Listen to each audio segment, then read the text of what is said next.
భానుసప్తమి. భానుసప్తమి అంటే ఏంటి? చాలా వరకు అసలు భానుసప్తమి గురించి చాలా తక్కువ మందికి తెలుసు. అయితే ఈరోజు భానుసప్తమి విశిష్టత, ఆ రోజు అసలు ఏం జరుగుతుంది, ఆ రోజు పూజా విధానం ఎలా ఉంటుంది ఏంటి అనేది మనకు తెలియజేయడానికి మనతో పాటు ఉన్నారు ప్రముఖ ఆధ్యాత్మికవేత్త బ్రహ్మశ్రీ వెన్నంపల్లి నిశాంత్ శర్మ అవధాని గారు. నమస్కారం గురుజీ. మహాదేవ. గురుగారు, మనకు తెలిసింది ఏంటంటే చాలా వరకు అందరు తెలుసుకొని వచ్చి అంటే పూజ చేసేది రథసప్తమికి పూజ చేస్తారు, చాలా మంచిగా చేసేస్తారు. కానీ ఈ ఫిబ్రవరి 8వ తారీఖున వచ్చిన భానుసప్తమి చాలా తక్కువ మంది తెలుసు. అసలు భానుసప్తమి అంటే అంటే పూజ విధానం ఎలా ఉంటుంది, ఆ రోజు విశిష్టత ఏంటి అనేది మా కోసం, మా వీక్షకుల కోసం అసలు భానుసప్తమిని ఎలా అంటే ఆ రోజును విశిష్టత ఏంటి, ఆ పూజ విధానం ఏంటి అనేది ఒకసారి తెలియజేయండి గురించి. చాలా సంతోషంగా తల్లి. అసలు ఏంటి అని అంటే పూర్వము చాలామందికి ఏంటి అని అంటే సూర్యుడు జన్మించింది రథసప్తమి రోజున అని చెప్పేసి అంటారు.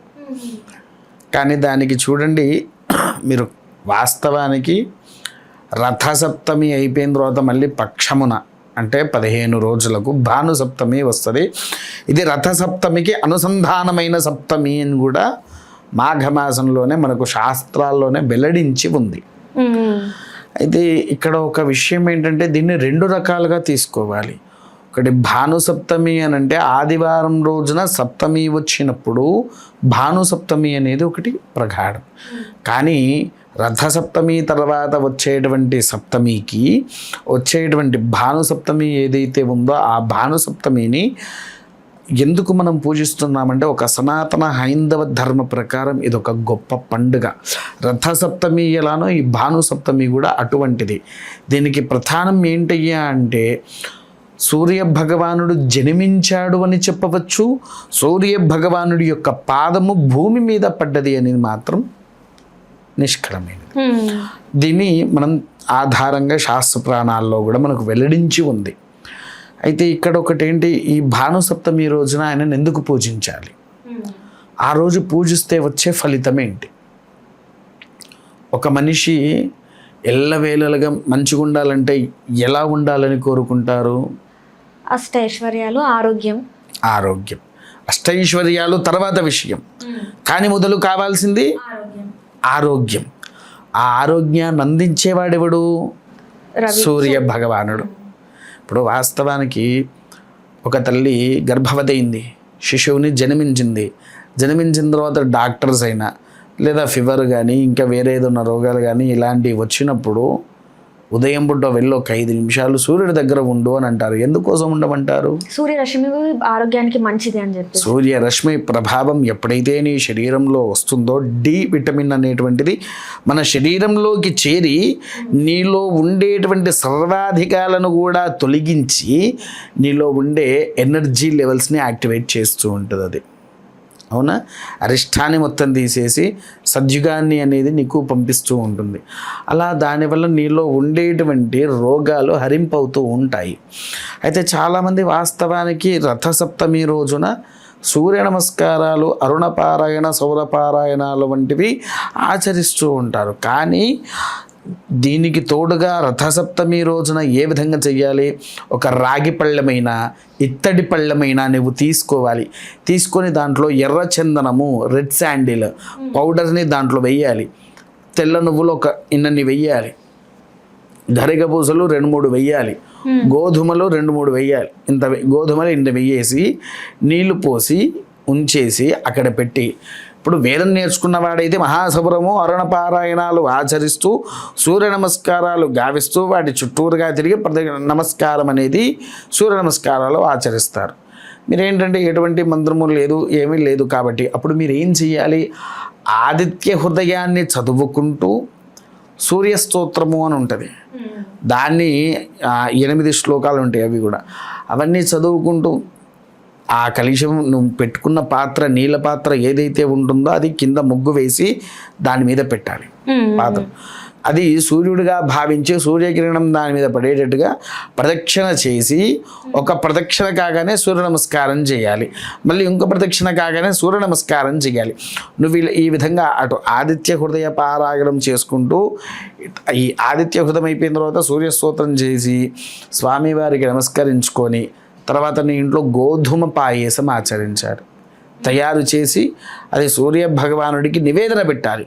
నివేదన పెట్టిన తర్వాత అవి రెండు వెంటనే అయిపోయింది కదా అని తీర్థము ప్రసాదం తీసుకోకూడదు. మరలా నువ్వు ఏం చెయ్యాలి, ఏదైనా దేవాలయానికైనా వెళ్ళాలి, లేకపోతే నీ ఇంటికి ఒక బ్రాహ్మణ్ణైనా పిలుచుకోవాలి. పిలుచుకొని రాగి పాత్ర ఏదైనా సరే, రాగి పాత్ర, ఒక మట్టి చెంబులో పెరుగు, అది అయిపోయిన తర్వాత స్వయం పాకము అంటే బియ్యము, కూరగాయలు, వీటి తర్వాత కిలోంపావు గోధుమలు, రాజమాష ధాన్యము అంటారు దీన్ని. గోధుమలను సంస్కృతంలో రాజమాష ధాన్యము. ఈ ధాన్యం అంటే సూర్య భగవానుడికి ఎంతో ప్రీతి గోధుమ అంటే. ఇవన్నీ కలిపి నువ్వు ఎప్పుడైతే బ్రాహ్మణుడికి దానం చేస్తావో, దానం చేసిన తర్వాత ఆ యొక్క విషయంలో స్వామివారు నీలో ఉండేటువంటి అనారోగ్య సమస్యలు ఏవైతే ఉంటాయో అవి పరిపూరిస్తాడు. ఆ దానం చేసిన తర్వాత అప్పుడు తిరిగి నువ్వు మరలా ఇంటికి వచ్చి అప్పుడు ఈ సూర్య భగవానుడి యొక్క తీర్థాన్ని తీసుకోవాలి. కొద్దిగా గోధుమ రవ్వ పాయస ప్రసాదాన్ని నీవు నోట్లో వేసుకోవాలి. నోట్లో వేసుకున్నాక దాని తర్వాత ఈ గోధుమ రవ్వ పాయసము నీకు తెలిసిన వాళ్ళందరికీ పంచితే వాళ్ళకు కూడా ఎటువంటి అనారోగ్య సమస్యలు ఉంటే అవి నివారణకి నిన్ను నీ కుటుంబానికి ఒక అమోఘమైనటువంటి ఆరోగ్య సమస్యలు ఏవైతే ఉన్నాయో అంటే సమస్యలు నివారణ చేసి ఒక సంరక్షకుడిగా ఆ సూర్య భగవానుడు ఆయన కాంతితో మనల్ని రక్షిస్తూ ఉండేటువంటి రోజే ఈ భానుసప్తమి. ప్రతి ఒక్క మనిషి రోగాలను నివారణ చేసుకునేటువంటి ఏకైక రోజే భానుసప్తమి. ఆ రోజు ఇది ఎవరైనా ఈ పూజ విధానాన్ని ఆచరించవచ్చు? ఎవరైనా ఆచరించవచ్చు తల్లి. అందుకే ఇప్పుడు బ్రాహ్మణులు అంటే మహాసౌర అరుణ పారాయణాలు, సూర్య నమస్కారాల విధితో ఆచరిస్తూ ఉంటారు. ఈ మంత్రాలు మీకు రావు. అప్పుడు మీరు ఏం చేస్తారు, ఆదిత్య హృదయ పారాయణము, సూర్యాష్టకము. సూర్యాష్టకమైన సూర్యస్తోత్రమైన రెండు ఒకటే. ఈ సూర్యాష్టకాన్ని అంటే మొదలు ఆదిత్య హృదయము ఒక లైన్ చదువుతూ ప్రదక్షిణ చేసి నమస్కారం చేయాలి, రెండో లైన్ చదువుతూ ప్రదక్షిణ చేసి నమస్కారం చేయాలి. తర్వాత సూర్యాష్టకం వచ్చినప్పుడు ఆ శ్లోకం పూర్తయ్యేంత వరకు ప్రదక్షిణ చేసి నమస్కారం చేయాలి. ప్రదక్షిణ దేనికి, నువ్వు ఏ పాత్రలో అయితే నేను చెప్పిన ధాన్యాలన్నీ వేసావో ఆ పాత్రకు ప్రదక్షిణ చేసి నమస్కరించుకోవాలి. ఆ పాత్రలో సూర్య భగవానుని శక్తి వేసుకుంటున్నావంతే అక్కడ. ఎప్పుడైతే నువ్వు ఆ తీర్థం తీసుకున్నావో నీ శరీరంలో ఉండేటువంటి రోగాలనేటివి నివారణ అవుతూ నీలో ఉండేటువంటి ఒక అద్భుత శక్తిని ప్రేరేపిస్తూ ఉంటుంది. అది అంతటి యోగ్యత ఆ తీర్థానికి ఉంటుంది. ఆ తర్వాత అంటే గుళ్ళో ఈ పెరుగు ఇవన్నీ అయ్యగారికి దానం చేయాలంటే దానం చేయాలి తల్లి. దీన్ని ఎప్పుడైతే నువ్వు దానం చేసావో, కాకపోతే సూర్యుడికి ఎంతో ప్రీతికరమైనటువంటి లోహాల్లో అద్భుతమైనటువంటి లోహమే రాగి. ఆ రాగిని దానం చేయాల్సిందే. అలా దానము చేస్తే నీకంటూ ఒక అపూర్వానుగ్రహము సూర్య భగవానుడిది మనం పొందుతాము తల్లి. ఇప్పుడు ఇది చేయడం వల్ల ఆరోగ్యంతో పాటు ఇంకేమైనా సమస్యలు ఉంటే నివృత్తి అయ్యే అవకాశం ఏమైనా ఉందా గురుజీ? ఇంకెటువంటి సమస్యలు అంటే ఇదేంటి అని అంటే ఆరోగ్య సమస్యలకు నివారణ చేసుకునేదే తల్లి. మిగిలిన సమస్యలకు సంబంధించింది అయితే కాదు. కేవలం ఈ భానుసప్తమి అనేది రోగ నివారణ కోసమై జన్మించిన అవతార రూపంలో సూర్యనారాయణుడు భూమి మీద పాదం పెట్టినటువంటి స్థానము.